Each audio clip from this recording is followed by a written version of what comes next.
Oh, it's back home.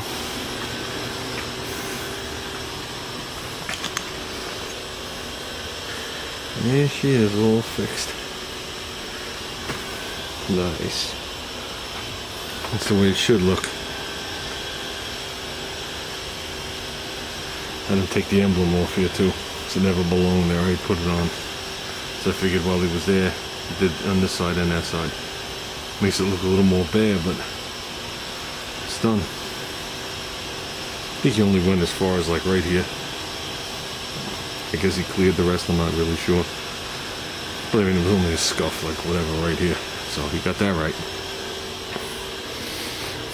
So we are good to go.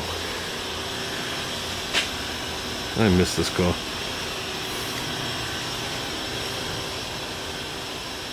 Did you ever see the bumper sticker on the back window?